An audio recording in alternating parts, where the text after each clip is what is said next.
before you are the members of Basic Military Training Kinaadman Class 2024 Bravo, led by the Troop Commander, Airman Vela.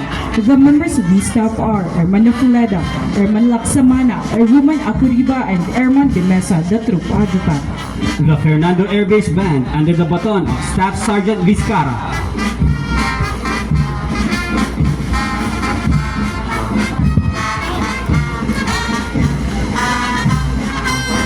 The 1st Air Group Commander, Airman Giral. The staff are Airman Ticano, Airman Nifledes, Airman Rodil, and Airman Masalunga.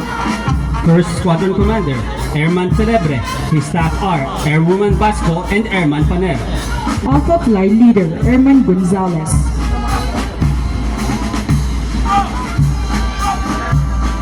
Bravo Flight Leader, Airman Ovilla.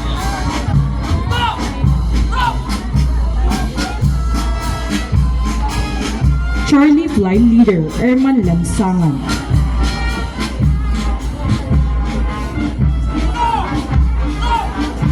Delta Flight Leader, Airman Lerit.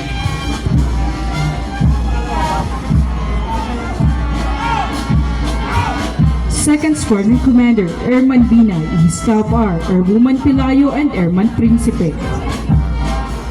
Echo Flight Leader, Airman Fuentes.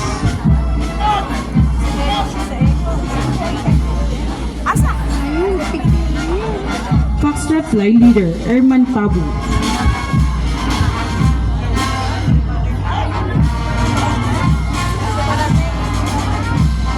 Golf Flight Leader, Airman Kaiza.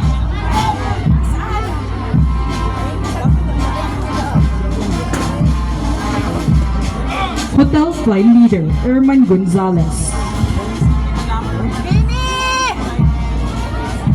As the callers pass in front of you, may we request everyone to rise and render the appropriate courtesy.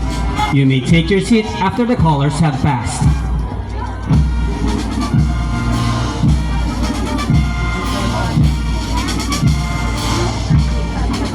Hindi ko naman kilala ang anak ko dito kung sino na naman ang mukha. Parang pare-pareho ng mukha.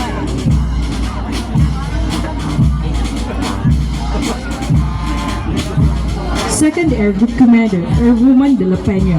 Her staff are Airman Landagan, Airman Gutierrez, Airwoman Marasigan, and Airwoman De Guzman. 3rd Squadron Commander, Airman Revilla. His staff are Airman Magbanwa and Airman Domingo. India Flight Leader, Airman Gaspar. Juliet Flight Leader, Airwoman Mabini.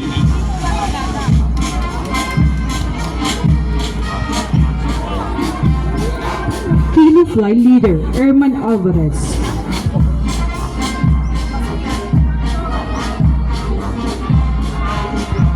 Lima Flight Leader, Airman Villena.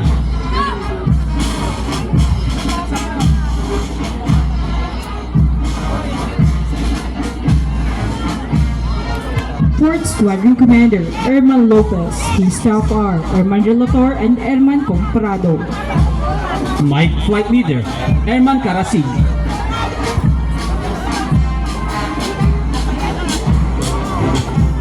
November Flight Leader, Airman Rebato.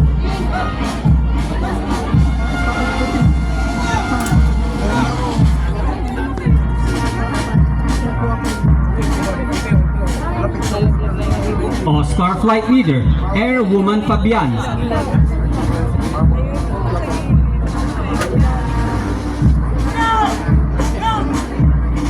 And Papa Flight Leader, Airman Kabadi. Hindi ko naman makita eh.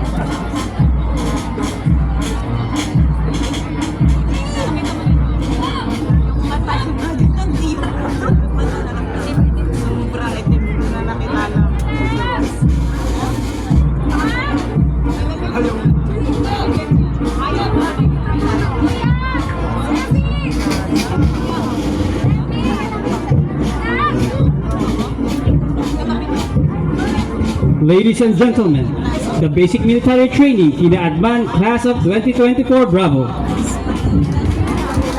Nakadaan na lang. Hindi ko nakita ang anak ko.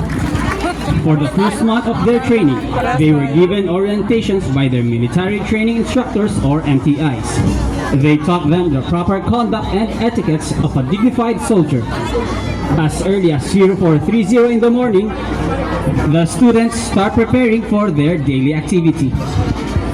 Daily kilometer road routes, numerous classroom instructions, drill with and without arms, foot marches, marksmanship, hands-on training of various weapons and armaments, rappelling, obstacle course, survival swimming and field training exercise.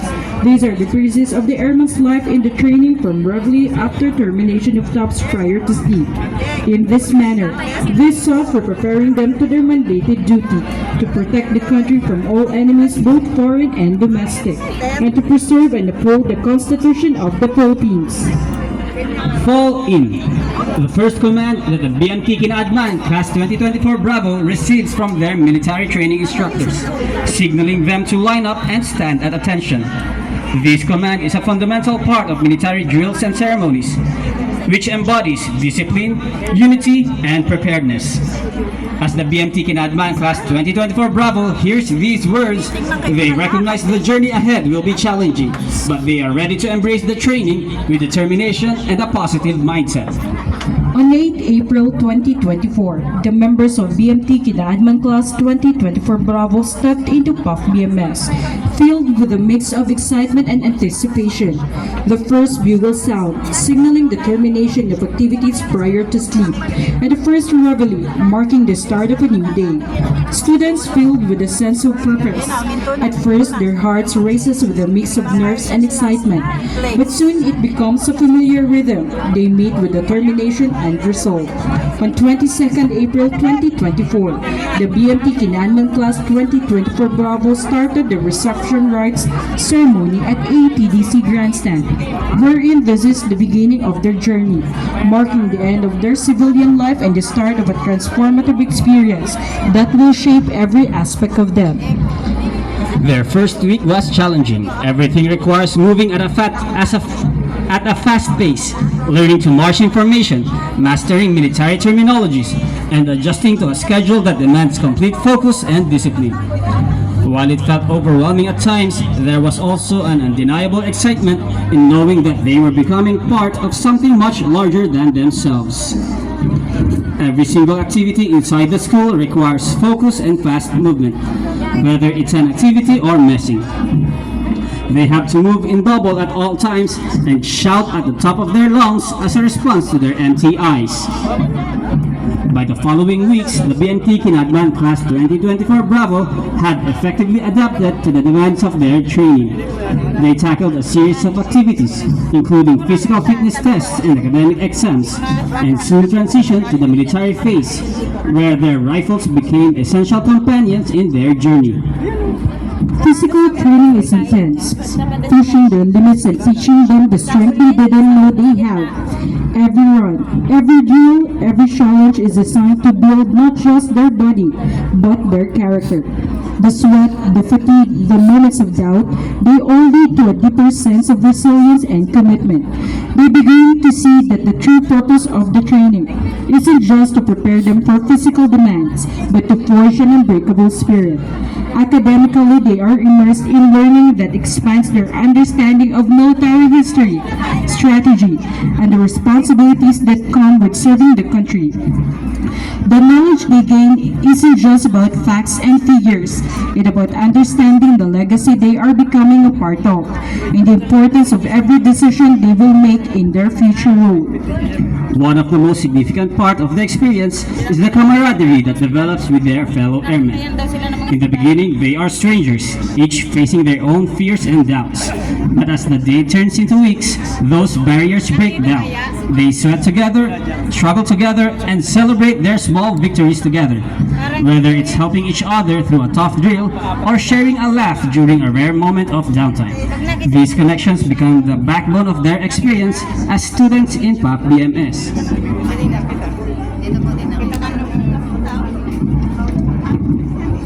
Today, 4 months have passed and out of 620 came, 607 standing tall, and by many looking at the airmen, one can say that their efforts had been very fruitful. For today, they have grown with the ideals of the institution they represent.